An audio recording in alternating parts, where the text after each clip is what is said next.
Do Jornal Público, este é o Soundbite. Ruben Martins. E hoje neste Soundbite vive Ana Sá Lopes. Olá, Ruben. E vive Helena Pereira. Olá, viva. Palavra ao Ministro da Economia, Pedro Reis. O primeiro aspecto é responder e mitigar, de certa maneira, a competitividade que se perde por via administrativa das novas taxas alfandegárias colocadas no terreno pela administração americana e que podem ter repercussão noutros mercados. Nesse sentido, entendemos que era fundamental recuperar alguma dessa competitividade através dos custos de financiamento mais baixos para as empresas e de apoios ao investimento para que se possam capacitar, recuperar produtividade e investir tecnologicamente de maneira a protegerem as suas margens. E ao protegerem as suas margens, estão a proteger os seus mercados, os seus trabalhadores e a sua carteira de clientes. No dia em que Portugal conheceu a maneira como o Governo quer enfrentar esta ameaça de tarifas por parte de Donald Trump, agora suspensa, mas é uma suspensão, não é o fim desta guerra comercial, e também quando sabemos que a Embaixada dos Estados Unidos está a mandar cartas a empresas portuguesas que não seguem agora as novas diretrizes dos Estados Unidos, Helena Pereira, parece-te que o governo português está a responder à altura a toda esta situação internacional que envolve desde há muito, parceiro e aliado estratégico? O governo português foi tão lento a reagir que acabou a reagir no dia em que Trump recua ou suspende por 90 dias as tarifas. Isto é impressionante. Como Ferro Rodrigues dizia na entrevista que hoje o Público tem, no dia em que todo o mundo estava a discutir as tarifas, foi quando Luís Montenegro reuniu o seu Conselho de Ministros e passeou no Mercado do Bolhão a fazer campanha naquela sessão de campanha completamente desproporcionada, não é? Estes 90 dias foram só para dar tempo também para Portugal fazer eleições, não é? Nós sabemos. E continuamos, sim, e continuamos em campanha eleitoral, porque houve uma reunião do Conselho de Ministros e no fim foi o próprio Primeiro-Ministro que veio falar, atenção, para dizer o quê? Para dizer que decidiram antecipar a convergência dos gastos de 2% com a defesa que estava agora em 2029 e o Luís Montenegro veio fazer o anúncio de que vai ser antecipado sem dizer para quando. Portanto, não se percebeu nada daquele anúncio. E depois deixando para o Ministro o Ministro da Economia o chamado pacote de apoio às empresas portuguesas para reagirem às tarifas, quando as medidas para reagir às tarifas, há um número, que o Governo gosta de números e então dá-lhe o número de 10 mil milhões de euros, mas que na prática aquilo são, o dinheiro não é, isto não quer dizer que seja dinheiro, 10 mil milhões de euros postos à disposição do Governo e tem a ver, é mais um pacote parecido com aquilo que foi feito na Covid para dar garantias estatais sobre empréstimos e sobre seguros à exportação. Dar liquidez às empresas. E portanto esse valor não é do Estado português, é do Estado e das empresas, percebes? Portanto, eu acho que o Governo realmente continua mais interessado a fazer campanha eleitoral do que outra coisa e hoje, o dia de hoje, foi novamente uma prova disso. Ana, concordas? O Governo está pouco preocupado em resolver os problemas que estão a surgir neste contexto e está mais focado em fazer campanha? Bem, que o Governo está totalmente focado em fazer campanha, nós sabemos, desde o dia que tomou posse. Agora agravou-se, não é? Agravou-se a cena patética que aconteceu no Bolhão com a campanha 3 em 1, não é? A campanha das legislativas, a campanha das autárquicas, para Pedro Duarte, tudo só aquilo faltava foi aparecer o Marcos Mendes, não é? Só faltava aparecer o Marcos Mendes, conseguiu libertar-se a tempo daquela cena, de facto, que não fica bem ao Governo, que é um Governo de gestão e que não devia estar a fazer campanha eleitoral. É assim, todos fizeram campanha eleitoral. A este ponto, nunca aconteceu. Não aconteceu, não me lembro de ter acontecido. Quanto ao pacote, estes pacotes são suficientemente apresentados de uma forma ligeiramente não muito clara sequer, e depois eu acho que só é como aos melões, são pacotes que são como aos melões, aquilo só depois de abrir, ou melhor, depois da situação estar estabelecida e em vigor é que se pode perceber se ele sabe bem, ou melhor, se funcionou bem ou se não funcionou. Não me parece que seja possível antecipar grande coisa sobre isso. Mas a situação é tão volátil da economia internacional. Temos o louco na Casa Branca, que vai subir tarifas, descer tarifas, consoante os seus humores, como acorda de manhã.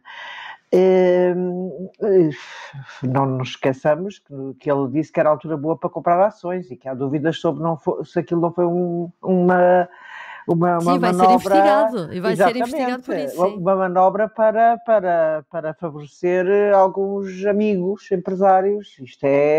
Nós estamos num momento da vida mundial tenebroso e com nenhum governo de um país periférico como é Portugal vai conseguir perceber a dimensão do que lhe pode vir a acontecer ainda tão cedo.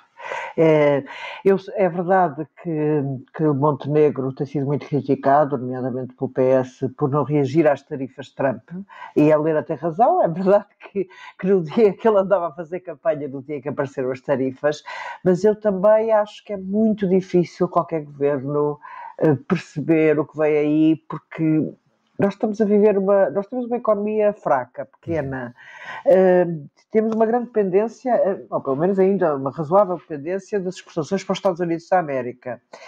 E estamos a caminhar em gelo fino, estamos completamente a caminhar em gelo fino. Por exemplo, e uma das coisas interessantes é que este Trump não é igual ao primeiro Trump. Este é um segundo Trump. Eu recordo-me quando foi a Covid, Trump foi muito mais além que a Europa no apoio aos cidadãos americanos. Ele chegou a dar cheques aos cidadãos americanos para estimular a procura interna. Portanto, ele tinha, com todos os seus defeitos que já tinha na altura, e não estou aqui a defender Trump longe de mim, mas o primeiro Trump ainda tinha alguma noção... Costa deu 125 euros. Pois, Trump deu um bocadinho mais, e Trump até foi mais longe que a Europa na época. Claro, sim. Agora, em 2020. Exatamente.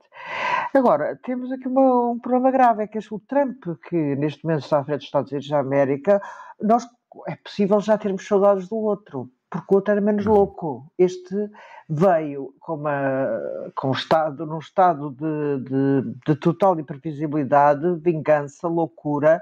Esta medida de acabar com as políticas de diversidade entrarmos é um regresso às trevas.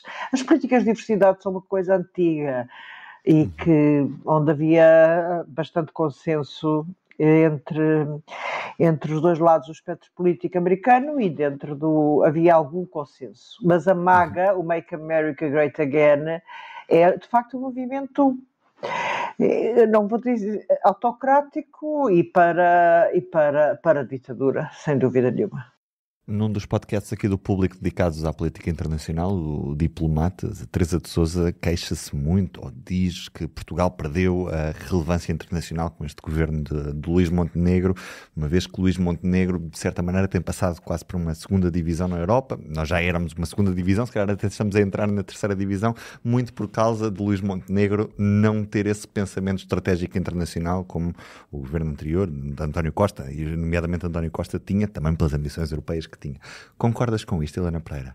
Sim, e deixa-me dizer, neste caso, hoje, Pedro Reis, o Ministro da Economia, foi questionado precisamente sobre o facto da Embaixada norte-americana em Portugal estar a enviar essas cartas a exigir que as empresas que tenham alguma coisa, algum negócio a ver, alguma relação com os Estados Unidos, deixem de adotar políticas de diversidade. E eu vou passar a ler, e Pedro Reis diz que neste momento não quer falar sobre coisas que afastam Portugal e os Estados Unidos, porque é preciso, o momento é de reatar relações e não encontrar pontos de discórdia, o que eu acho inacreditável mais uma vez. Nós temos, isto que está a acontecer não está a acontecer só em Portugal. Na França, o governo francês respondeu à embaixada. Na Dinamarca, o governo dinamarquês disse que as políticas de diversidade são essenciais para a política dinamarquesa e, portanto, não iam ceder um milímetro. noutros sítios pediram satisfações à embaixada por estar a fazer aquele tipo de exigências, porque além disso, além do mais, também é visto como outro tipo de barreira comercial, não é? E, portanto, os países reagem e nós, mais uma vez, Portugal coloca-se numa posição, não vamos fazer ondas porque isto já está tão difícil, temos medo de fazer ondas que ainda pode piorar. Não perceberam que não é assim, não é com medo de piorar, não é por isso que vai deixar de piorar. Não, e que há princípios que têm de continuar a ser defendidos. Eu fico chocada, fiquei mais uma vez espantada com esta reação do governo português. Eu nem sei se o governo português está com medo de que, se disser qualquer coisa a favor das políticas de diversidade, que lhe caia o Chega em cima e ainda perca mais os votos para o Chega, porque de facto não há outra explicação para essa resposta de Pedro Reis. Não há qualquer explicação. É de facto... É o caso de grau zero em questões internacionais, como a Teresa de Sousa aqui disse. E do Soundbite é tudo por hoje. Um beijinho e amanhã cá estaremos para fechar a semana. Obrigada, até amanhã. O público fica no ouvido.